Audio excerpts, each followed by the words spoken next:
Today I want to talk to you, of course you see in the bulletin says, who let the dog out? I never consider myself a pet person, but growing up, and not all at one time, we had in our house, I think we went through 3 dogs. We had cats who were always stray. And for those of you that live in desolate areas, stray cats are the best pets to have. And also, we did have an albino rabbit, which is a white rabbit, and his name was Emmett. One thing about Emmett, the rabbit, is that we had him out in a cage in the outside, and one winter, it was a bad winter, so my mom said, I think we should bring Emmett inside because I feel bad for that rabbit. So we put him in the basement, but we did not tell the Woodruff guy who was coming to fix the heater that there was a white rabbit in the basement, and he did not want to come back to ever fix the heater again. So it gave him quite a fright to see this ghostly looking rabbit. So in the Gillespie household, if you could show the first slide, we do have a dog. That's Lexi. She's a yellow lab. We were kind of hoping that Lexi would be a good watchdog, but she knows no enemies. Just the other day, I observed Joe Falzone, who was our UPS guy, coming into our driveway, and he makes an abrupt stop at the end of the driveway, and I see him kicking Lexi out of the UPS truck. So she does like to go for rides. We also have our cat, and we've had this cat for over 10 years. Megan was small when we first got her, and she named her Black Bee, but we call her Blackie. So we've had her for quite a while. But the one thing I want to talk about is this dog here, a beagle. He is the neighborhood dog. He's our part-time pet, and what I mean by that is that he's only in our yard sometimes. He showed up about maybe 3 or 4 years ago. It was like 6 months before Christmas, and you can see him at any given time in our yard. And it's kind of funny because he'll be laying in the front yard with our dog Lexi. But there's one thing about this dog. He will not let you pet him. You cannot touch him. I've been able, after maybe 4 years, been able to get within 3 feet of him, and that's it. He always acts really nervous and shy, and I think he likes me. I'm not sure. We feed him, and so, but he always runs away when you come near him, and I've even seen cars stop alongside the road to try to coax him to come to the car, and I kind of have to laugh because here I've been feeding this dog all along. He won't let me touch him, and they're going to try to get him in their car, so I think it's kind of funny. So if you go to the next one, if you remember back in 2010, anybody remember that scene? Oh yeah, yuck. And then the next one? Yeah, ew. Well, during that time, I kind of worried where Jack, we call him, the beagle, was, and hoped that he was okay. And, when it snows like that, you kind of look out the windows hoping for someone to come save you, because if you're stuck 2 days in your house during a snowstorm, it feels like a month, doesn't it? There's nothing to do. We would look out the windows and hope that the snowplow would come and rescue us from our boredom. But in the meantime, I'm here worried about this beagle and where he's at. So Chris is looking out the window, seeing what's going on, and he says, well, guess what? There's Jack, and all you can see is just white snow, but this tail going like this, coming to visit his friend Lexi. So if you can go to the next slide. So here he is, and he's a beautiful dog. And I don't know what his history is, if he's been abused of some sort that makes him so scared.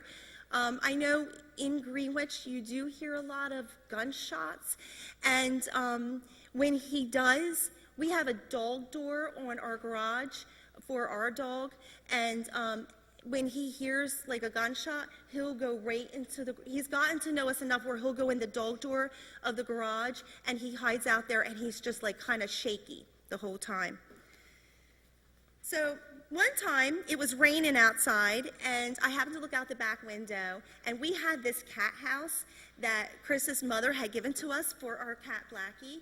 And I look outside, and it's raining real hard, and Jack is in the cat house. Half of his body's out, and the other half is in, And of course, when we showed the cat house to the cat was like, really? No, I don't think so. So the cat never took to the cat house. But here's this beagle with his back end hanging out, but at least his head was dry, and he's in the cat house. So after that winter, I said to Chris, would you please go to Dares and get that dog a dog house that he can fit his whole body into? After what he's been through with the snowstorm, the least he deserves is some kind of good shelter to be in to protect him. So Chris goes to Dares. He comes home with this nice red dog house fit for a Beagle King. So he also took an old mattress pillow top that we had, and he lined the house with it so that Jack had a nice warm place to be. So since then, he has been spending most of his time at the Glaspie household. So why not? We feed him, we give him shelter, he has companionship with a big yellow dog, and even with them both in the front yard, it's like the Mutt and Jeff of Greenwich, because one's as big as the other one is small. So occasionally when the weather does get bad, he will go into the garage, and on 2 occasions he's been cornered. He is not aggressive. He's been cornered, but I have seized those opportunities not to pet him, but instead I put frontline tick and flea medicine on him, because if you're going to be around my house, I want you tick-free. So I just figured I'll seize this opportunity to do the right thing instead of petting him. So my story about Jack. About a couple weeks ago, Megan and Brandon had gotten on the bus, and I noticed that Chris had fed both of the dogs. We put just a little pile of food out for Jack by his doghouse, and I noticed that Chris had put a piece of bacon out there, and I'm thinking, I wonder where Jack is. He's usually here in the morning, and he wasn't. I thought, well, he's a man about town. He goes and does his things. I mean, in the early parts when he was starting to come to our house, people have seen him as far as the Roadstown Light. That's a lot of traveling. I'm sure the pads on his feet were pretty worn out. But I'm thinking, where's Jack? Where's Jack? So I go in the house after the kids get on the bus, and then I get a call from my neighbor, Beverly, who is also a part-time owner of Jack. It feeds him too. And she's hysteric. She's like, something's wrong with Jack. Something's wrong with Jack. And I'm like, Beverly, calm down. What is it? What is it? Well, he got caught in a snare trap, and he's not breathing right, and his neck is all swollen, and I'm just so scared for this dog, Susie. I'm so scared. Well, so we call the vet. Of course, Dr. McAlone is out of the country. Dr. Ryder is not in his office, so they give us the number for the Swedesboro Animal Hospital. So I go over to Beverly's house, and here she is holding this dog in her lap. Of course, he's her, but she's holding him. And it just kind of took me back. And I said something, and his head looked up, because apparently he recognized my voice, and I pet him on the head. And I'm thinking, this is not how I wanted this to be. I didn't want to be able to pet this animal because something is drastically wrong with him, because he has no choice that I can touch him now. I wanted to touch him I wanted him to come to me. That's how I wanted this to end. So we decide that we're going to go ahead and take him to the Swedesboro Animal Hospital, because we just don't want to see anything bad happen to Jack. He's been around for 4 years. And in my mind on the way there, I'm thinking to myself, this is a stray dog.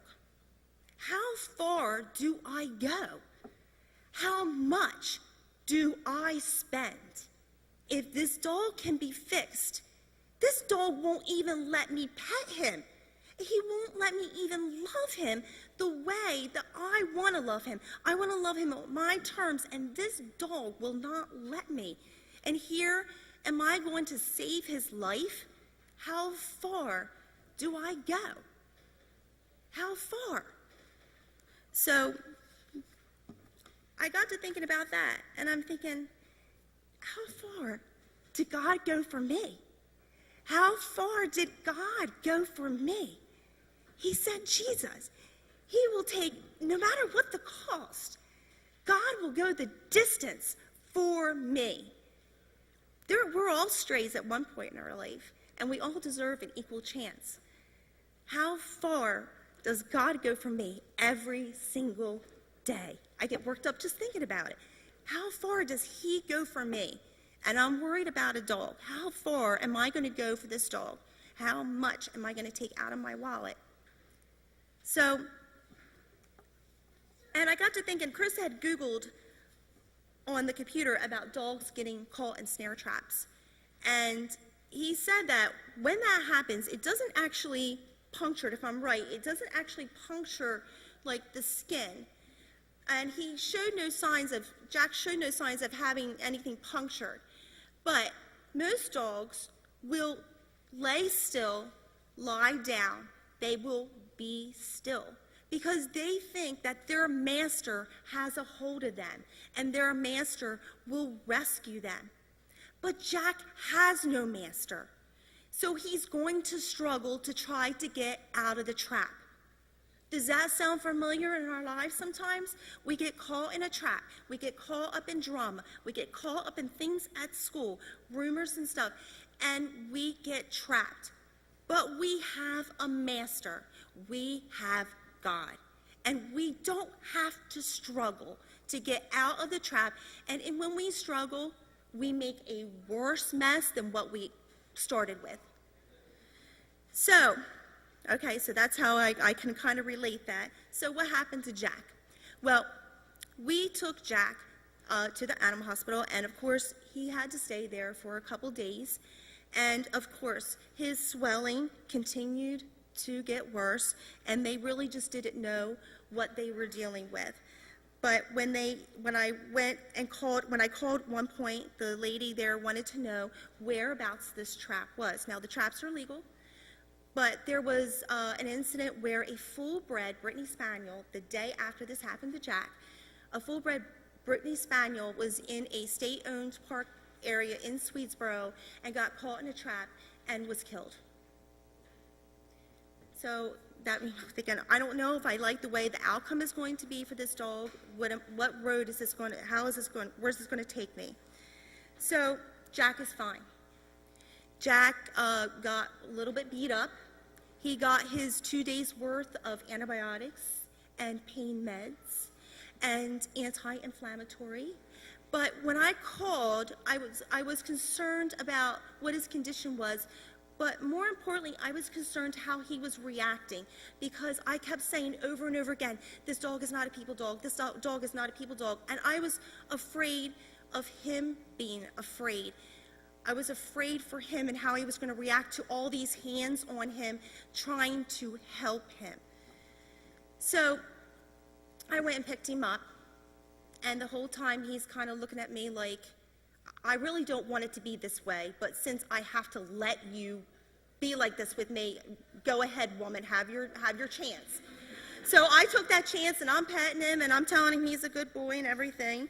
And we took him home. He's in a crate in our garage. He's been in there for a week. I take him for walks like 4 times a day. He's still getting some medicine, but it looks like Jack is going to fully recover. And what if I didn't care enough for this dog? I mean, this dog now, if you can go to the next picture, the dog lets me pet him. The other day, Chris and I let him go just to see what he would do. And he still had we have a harness on him, so there's not a collar around his neck where he had his injury. But we let him go just to see what he would do, and he took off. He's like, I'm out of here. I'm done with this. I'm done with this family. I'm going to go and visit all my neighbors and stuff. And I was really upset because I've grown attached to this stray, this dog Jack. And I happened to look out. I was getting upset. Megan was getting upset. Why'd you let him out of the crate, Mom? And, why did you do it? And I'm like, I can't keep him in forever. I can't. He is everybody's dog. So I happened to look out the window, and up by my house there's the sledding hill, and I happened to see 2 figures up there which looked like animals, and sure enough it was this dog that got loose, and it was Jack. So I said, Jack, Jack, and I whistled, and his ears went up, and his tail went up, and he saw me, and he hightailed it from my yard, and he came right to my feet, and I pet him. And I pet him on his terms, not mine. So I think of how I've been caught in a trap. Maybe it was something I've said or I have done that did not reflect my Christian walk with God. But I do have a master who will rescue me every single time if I ask for forgiveness. But what about those individuals who get caught and don't have someone to rescue them? Because of that, they just continue to struggle to just live. Those that struggle do not have God.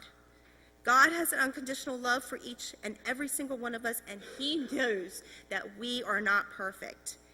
We do go astray, and we make mistakes, and sometimes often, but he is always there. As the youth in our church grow and mature, they will have to make decisions about their life, about their church. And they might need our positive support for them to know that we love them and we are here to help them with their Christian walk with God. So be still and know that I'm your master. I am God. And if you get caught in a trap, stop. Your master will rescue you. He is our refuge. He is our strength. You don't have to struggle. God is there to take the struggle, to take the drama, to take the burden from you. And he is an ever-present help in time of trouble. And when we realize this, my life, our lives, our purpose becomes so much more focused because the focus is on God and his will in my life.